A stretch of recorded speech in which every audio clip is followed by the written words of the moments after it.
നിങ്ങളുടെ favourite shows ഇനി ഒരിക്കലും മിസ്സാവില്ല. ഇപ്പോൾ C5 കാണും നിങ്ങളുടെ ഫേവറേറ്റ് ഷോ തികച്ചും സൗജന്യമായി. ഡോക്ടർ, എനിക്ക് പേടിയാവുന്നു. ഇന്ന് തന്നെ പ്രസവം നടക്കുമെന്ന് പറഞ്ഞ കുഞ്ഞിനെ എവിടെ നിന്ന് എടുത്ത് കൊടുക്കാനാ? നമ്മുടെ പ്ലാൻ പ്രകാരം കാര്യങ്ങൾ നടന്നു തുടങ്ങി ശ്യാമേ. ശാലിനി പ്രസവിച്ചു, പെൺകുഞ്ഞ.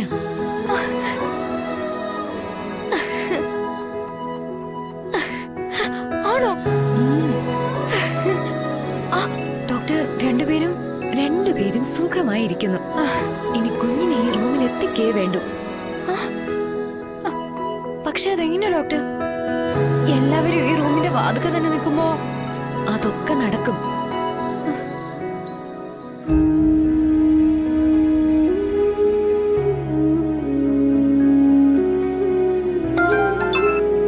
ഹലോ റസാക്കെ, പവർ ഓഫ് ചെയ്യ്. ഞാൻ പറഞ്ഞിട്ടേ ഓൺ ചെയ്യാവൂ. ശരി മാഡം.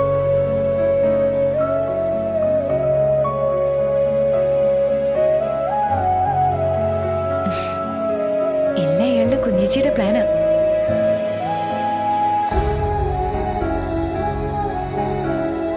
വയറ് നിറച്ച് കുടിച്ചോ.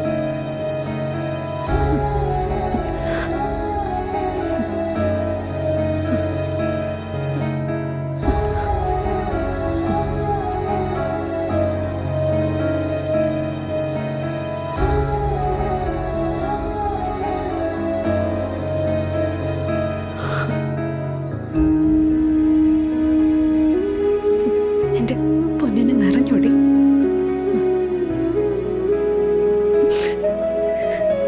ഇതമ്മ നിനക്ക് ആദ്യമായിട്ട് തരുന്ന ജീവാമൃത. ഒരു പക്ഷെ അവസാനായിട്ടും.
താടി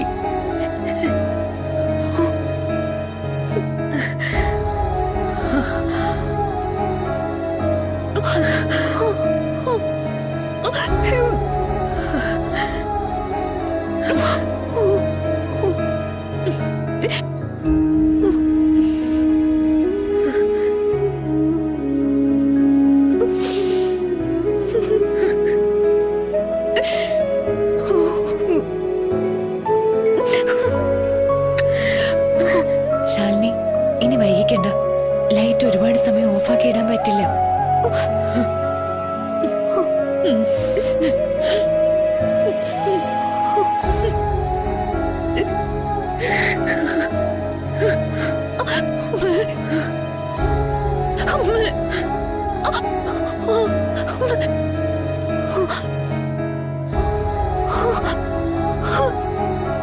അമ്മയെ പോലെ തന്നെയുണ്ട് ചക്രമുത്ത്.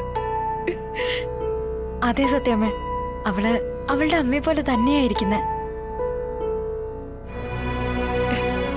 ഇവളുടെ അമ്മയെ പോലെയോ എന്ന് പറഞ്ഞ നീ തന്നെയല്ലേ ഇവളുടെ അമ്മ? അതെ സത്യമേ, അത് തന്നെയാ ഞാൻ ഉദ്ദേശിച്ചത്.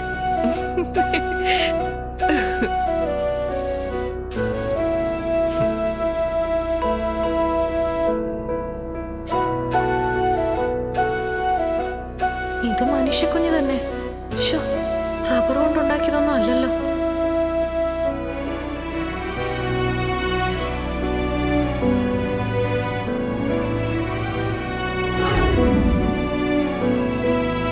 ദേ നോക്ക്, വാവ ഇതാരാ നോക്ക്. അച്ഛൻ, മോളുടെ അച്ഛനാ.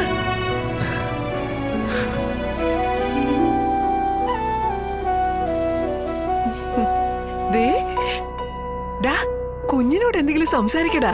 അച്ഛനാന്നും പറഞ്ഞുകൊണ്ട് നിൽക്കുക. ഇങ്ങോട്ട് താ സത്യമേ. സൂക്ഷിച്ച്. ആ.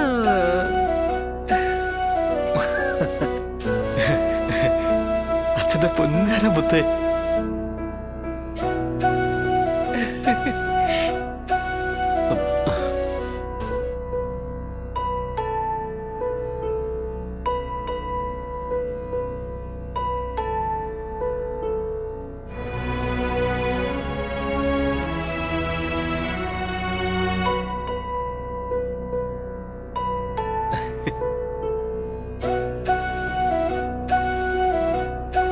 രാഘവേട്ടാ, ശ്യാമ പ്രസവിച്ചു. പെൺകുഞ്ഞ. അർജുനോടും പ്രീതിയോടും കൂടി ഒന്ന് പറയണേ. ശരി.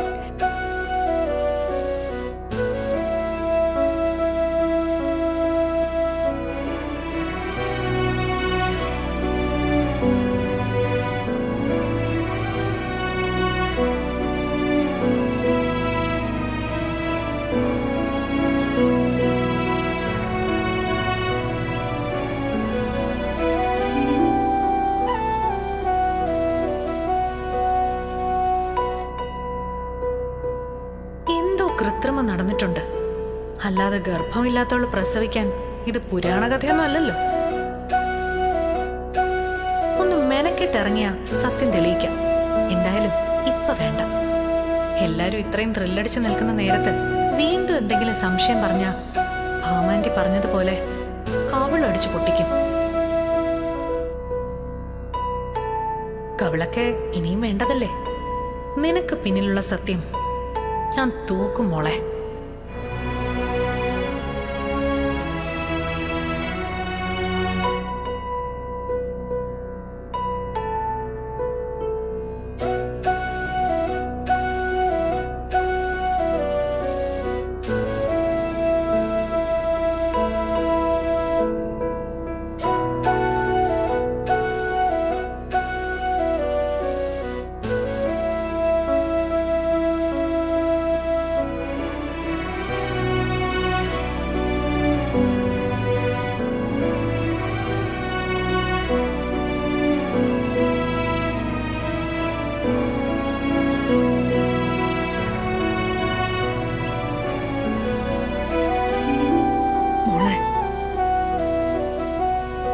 ശാലിനി ഡി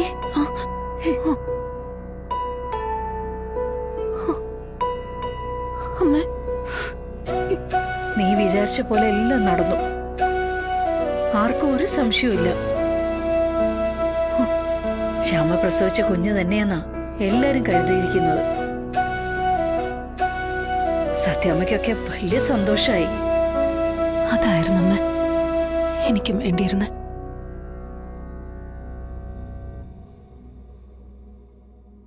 ഡൗൺലോഡ് ചെയ്യൂ C5 ആപ്പ്. കാണൂ എല്ലാ എപ്പിസോഡുകളും സൗജന്യമായി.